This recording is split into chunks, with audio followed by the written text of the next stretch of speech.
नमस्कार विद्यार्थियों। अपन पढ़ रहे थे इनकॉर्पोरेट एंड मैनेजमेंट अकाउंटिंग, जिसमें अपन ने पढ़ा था इंटरनल रिकंस्ट्रक्शन। इंटरनल रिकंस्ट्रक्शन में अपन पढ़ रहे थे कि कंपनी का आंतरिक पुनर्निर्माण किस प्रकार किया जा सकता है, जिसमें अपन ने 3 प्रकार पढ़े थे। जिसमें पहला प्रकार था अंश पूंजी में परिवर्तन करके, रिडक्शन इन शेयर कैपिटल। अंश पूंजी में परिवर्तन करने के लिए क्या प्रोसीजर अपनाई जाती है वो मैंने पहले बता दी है कि यदि कंपनी की अंतर्नियम में आर्टिकल्स ऑफ एसोसिएशन में कोई नियम नहीं है तो पहले विशेष प्रस्ताव पारित करके ऐसा संशोधन करना होगा कि अंश पूंजी में अपन परिवर्तन कर सकते हैं। यदि पहले से ऐसी व्यवस्था है तो अपन विशेष प्रस्ताव पारित करके ऐसी व्यवस्था नहीं करेंगे। यदि कंपनी के अंतर नियमों में ऐसी व्यवस्था है कि अपन कंपनी की अंश पूंजी में परिवर्तन कर सकते हैं तो अपन साधारण प्रस्ताव द्वारा अंश पूंजी में परिवर्तन कर सकते हैं। यदि अंशों को कंसोलिडेट किया जाता है या उनका डिवीजन किया जाता है तो ये अधिग्रहण के अनुमोदन की आवश्यकता सामान्यतः नहीं होती है। लेकिन यदि अंशों के कंसोलिडेटेड से और डिवीजन से यदि शेयर होल्डर्स के मतदान के प्रतिशत पर यदि असर पड़ता है तो उसमें अधिग्रहण का अनुमोदन की आवश्यकता होती है। इस प्रकार अपन आज पढ़ेंगे कि कंपनी की अंश पूंजी में परिवर्तन किस आधार पर किया जाता है, जिसमें पहला प्रकार है कि अंश पूंजी में परिवर्तन करने के लिए क्या कर सकते हैं, नए अंशों का निर्गमन कर अंश पूंजी को बढ़ा सकते हैं। Increase in share capital bye issue of new shares. नए अंशों का निर्गमन करके अपन अपनी अंश पूंजी में परिवर्तन कर सकते हैं, अपनी अंश पूंजी को बढ़ा सकते हैं। अब अपन देखते हैं कि अंश पूंजी में परिवर्तन किस प्रकार, मतलब नए अंश जारी करने के लिए किस प्रकार की व्यवस्था अपनाई जाती है। कंपनी को जब नई पूंजी की आवश्यकता होती है तो वो नए अंश का निर्गमन कर सकती है तथा नई अंश पूंजी अपनी अंश पूंजी को बढ़ा सकती है। यदि कंपनी की अधिकृत पूंजी ऑथोराइज्ड कैपिटल पूर्णतः निर्गमित की जा चुकी है या अंशतः निर्गमित की गई है तो जो अंश पूंजी अभी तक इशू नहीं की गई है, निर्गमित नहीं की गई है ऑथोराइज कैपिटल का वो भाग जो अभी तक निर्गमित नहीं किया गया है शेयरहोल्डर्स को, हम उसको निर्गमन कर देंगे, उनका इशू कर देंगे। लेकिन यदि अपनी ऑथोराइज कैपिटल की कंपनी की जो पहले से ही पूर्णतः निर्गमित इशू की जा चुकी है शेयर होल्डर्स को, तो अपन क्या करेंगे, नई ऑथोराइज कैपिटल को लागू करेंगे, मतलब अपनी ऑथोराइज कैपिटल को दोबारा से बढ़ाएंगे। इसके लिए क्या करेंगे, यदि कंपनी के सीमा नियमों में मेमोरेंडम ऑफ एसोसिएशन में यदि ऐसा कोई नियम है, कंपनी के मेमोरेंडम ऑफ एसोसिएशन में ऐसी व्यवस्था करेंगे पहले और फिर आवश्यक परिवर्तन करेंगे और फिर अपनी ऑथोराइज कैपिटल को अपन बढ़ा सकते हैं। ऐसा परिवर्तन करने के लिए कंपनी के पार्षद सीमा नियमों में और सेबी की अनुमति भी लेनी होती है। सेबी क्या होता है, security exchange board of India, भारतीय प्रतिभूति एवं विनिमय बोर्ड, जिसके माध्यम से अंशों के निर्गमन की व्यवस्था को देखा जाता है। कंपनी की अधिकृत पूंजी बढ़ाने के संबंध में तो कोई लेखा, मतलब यदि अथोराइज्ड कैपिटल में कोई वृद्धि करते हैं तो कोई एंट्री नहीं होती। लेकिन यदि अपन कंपनी की अंश पूंजी का निर्गमन करते हैं तो कंपनी की में वही प्रविष्टियाँ की जाती है जो अंशों के निर्गमन के समय की जाएगी। जैसे यहाँ एक एग्जाम्पल दिया हुआ है कि नीलम limited was registered with a authorized share capital of rupees 60 lakhs divided into 30,000 equity shares at rupees 100 and 30,000 preference share of rupees 100 each, of which 20,000 equity shares and 20,000 preference share has been issued in year of company's incorporation। मतलब क्या बोल रहे हैं कि नीलम limited के पास 60 लाख की अधिकृत पूंजी का पंजीयन हुआ है, जिसने अपनी 30,000 के इक्विटी अंशों में और 30,000 के पूर्वाधिकार अंशों में विभाजित कर रखा है। लेकिन कंपनी ने अपने समामेलन के समय केवल 20,000 इक्विटी अंश और 20,000 पूर्वाधिकार अंशों का ही निर्गमन किया है। मतलब कंपनी के पास अभी भी 10,000 इक्विटी शेयर बचे हुए और 10,000 प्रेफरेंस शेयर, मतलब पूर्वाधिकार अंश। मतलब कंपनी को, जो कंपनी के पास अथॉराइज्ड कैपिटल है, उसने अपनी पूर्णतः उसका निर्गमन नहीं किया है। इसके बाद में क्या बोल रखा है कि after 3 years from the date of its incorporation, इसके समामेलन के 3 साल बाद इसने सोचा कि now company decided to increase its share capital by issuing the remaining equity and preference share at a premium of ₹5%। मतलब कंपनी ने क्या सोचा है कि जो अपनी रिमेनिंग 3 साल के बाद में जो अपनी रिमेनिंग कैपिटल है, जो 10,000 इक्विटी शेयर है और 10,000 प्रेफरेंस शेयर है, अब उनका निर्गमन कर देते हैं 5% प्रीमियम पर। तो क्या था, टू सेफ्टी the requirements of section 62 of the companies, जो कंपनी की एक्ट 2013 की धारा 62 की रिक्वायरमेंट पूरी करते हुए, मतलब क्या रिक्वायरमेंट है कि पहले पुराने शेयर होल्डर्स है उनको ऑफर दिया जाएगा। Act 2013 the company first offered these share to those share holders who enjoy the pre emption right to purchase this share, जो पहले इनको परचेज करने का पूरा अधिकार रखते हैं उनको ऑफर किया जाएगा। फिर क्या होता है, assuming all these shares are taken up by the existing share holders, सभी शेयर्स जो 10,000 इक्विटी शेयर थे और 10,000 प्रेफरेंस शेयर थे जो पुराने शेयर होल्डर्स के द्वारा ले लिए गए। The shares are payable as to ₹50 on application and ₹55 on allotment including premium of ₹5 per share.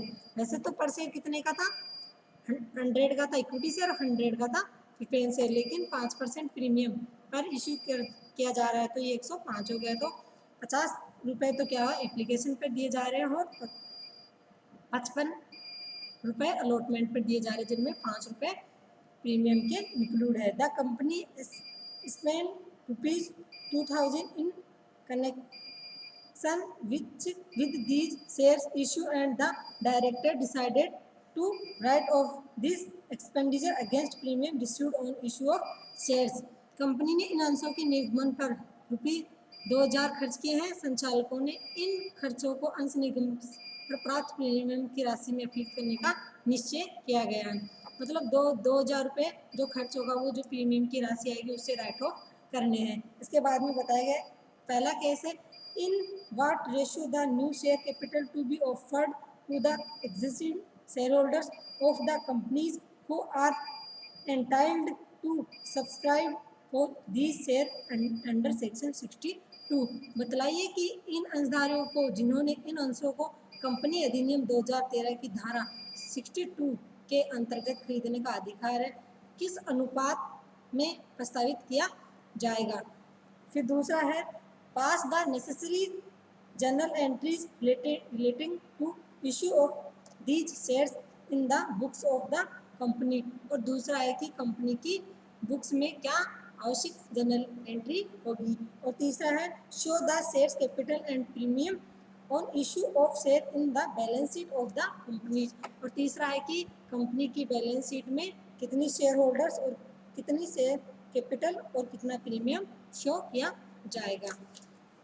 पहला अपन देखते हैं इसका सॉल्यूशन। तो जनरल एंट्रीज क्या होगी, जो अपन ने कंपनी की 10,000 कितने 10,000 रुपये इक्विटी शेयर है और 10,000 इसके प्रेफरेंस शेयर है, इसकी क्या हो जाएगी, पहले एप्लीकेशन पे एंट्री होगी, फिर उसके बैंक रिसीव होने की एंट्री होगी, फिर अलॉटमेंट की ड्यू करने की एंट्री होगी और अलॉटमेंट रिसीव होने की एंट्री होगी। इसमें क्या है, 5% प्रीमियम की भी एंट्री की जाएगी। जिससे पहले होगी ड्यू डेट ऑफ रिसीप्ट। सबसे पहले क्या हो जाएगा, अलॉटमेंट एप्लीकेशन पे क्या होता है कि पहले रिसीप्ट होती है और फिर ड्यू होती है, लेकिन जो अलॉटमेंट फर्स्ट कॉल और सेकंड कॉल क्या होती है, पहले ड्यू होती है और बाद में रिसीव होती है।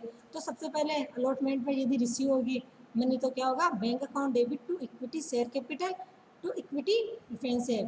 तो इक्विटी शेयर कैपिटल कितनी से हो जाएगी, 10,000 है और ₹50 पर शेयर है तो 5 लाख से हो जाएगी, और 2 प्रेफरेंस शेयर कितनी से हो जाएगी, 10,000 इक्विटी शेयर है और ₹10 100 ईच है, तो कितना हो जाएगा, 5 लाख से वो हो जाएगी। इस प्रकार ये दे रखा है।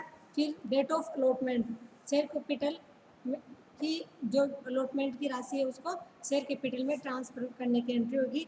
Preference share capital, preference share application and allotment account debit, और preference to equity share capital to equity share application and allotment account debit to credit क्या हो जाएगा, इनके कैपिटल अकाउंट्स। कितने रुपए से, 5 लाख से, क्योंकि जितना राशि रिसीव है उतनी ही कैपिटल अकाउंट में ट्रांसफर की जाएगी। इस प्रकार कैपिटल अकाउंट का बैलेंस कितना हो जाएगा, 10 लाख।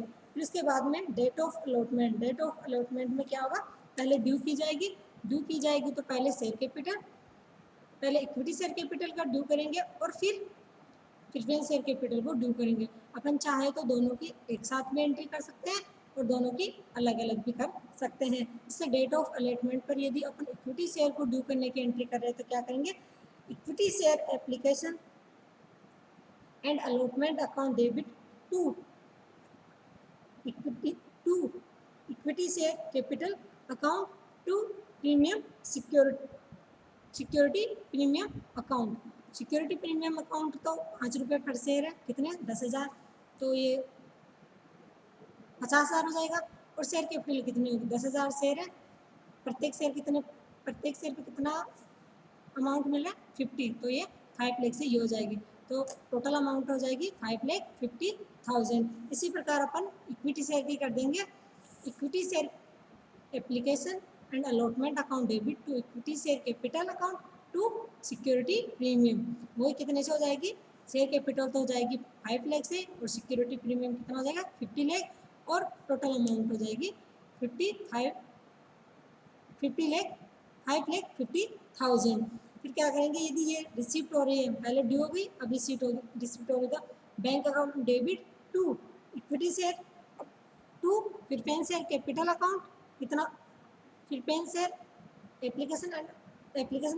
अलॉटमेंट अकाउंट कितना, 5,50,000, और equity to equity share allotment 5,50,000। तो इस प्रकार ये दोनों हो गए मिला के 11 लाख। अब date of payment, share issue expenses कितना हो जाएगा, 2 लाख का, टू बैंक। अब इसको किससे राइट ऑफ कर देंगे, सिक्योरिटी प्रीमियम से, क्योंकि उन्होंने कहा था कि सिक्योरिटी प्रीमियम से राइट ऑफ करना है। तो सिक्योरिटी प्रीमियम पहले क्या था, क्रेडिट, तो अब हो जाएगा security premium debit to share issue expenses account credit 2,000 रुपये। इस प्रकार ये तो हो गई नेसेसरी एंट्री। अब बैलेंस शीट में क्या शो होगा, बैलेंस शीट में क्या होगा, अथोराइज कैपिटल बढ़ जाएगी, जो पहले थी उसमें से 10,000 रुपये, दो अथोराइज कैपिटल क्या हो जाएगी, 30,000, इक्विटी शेयर ऑफ ₹100 ईच, तो कितनी हो जाएगी, 30 लाख, और 30,000 प्रेफरेंस शेयर ऑफ ₹100, तो ये कितनी हो जाएगी, 30 लाख, 30 लाख और 30 लाख, तो अथोराइज कैपिटल पूरी हो जाएगी 60 लाख। इसके बाद में इश्यूड एंड सब्सक्राइब्ड कैपिटल में क्या आ जाएगा, जो 30,000 रुपये इक्विटी शेयर कैपिटल थे वो ₹100 फुल्ली पेडअप हो गए, और जो 30,000 प्रेफरेंस शेयर थे वो ₹100 वो भी फुल्ली पेडअप हो गए, तो 30 और 30 दोनों कितने हो जाएंगे, 60 लाख। इस प्रकार इश्यूड एंड सब्सक्राइब कैपिटल भी 60 लाख हो गई। इसके बाद में reserve and surplus, reserve and surplus का मतलब जो अपने सिक्योरिटी प्रीमियम था उसमें से सिक्योरिटी प्रीमियम कितना था, 1 लाख, लेकिन उसमें से क्या हो गया, 2,000 रुपये उसने क्या कर दिया, जो शेयर इशू एक्सपेंसेस थे उनको राइट ऑफ इसी से करना है, तो कितना बैलेंस बच जाएगा, 98,000। इस प्रकार अपन ने देखा कि अंशों में नए अंशों का निर्गमन करके भी अंश पूंजी में परिवर्तन कर सकते हैं। जो मैंने अभी बताया कि यदि अथोराइज कैपिटल नहीं, अभी अपन ने देखा जो एग्जाम्पल उसमें क्या था कि अपन को अथोराइज कैपिटल को नहीं वृद्धि करनी थी, अथोराइज कैपिटल में जो पहले से जो निर्गमित नहीं किए गए अंश थे उनका निर्गमन कर दिया और उनकी आवश्यक एंट्री कर दी, और उसका बैलेंस शीट में क्या इफेक्ट पड़ेगा वो बताया। Thank you.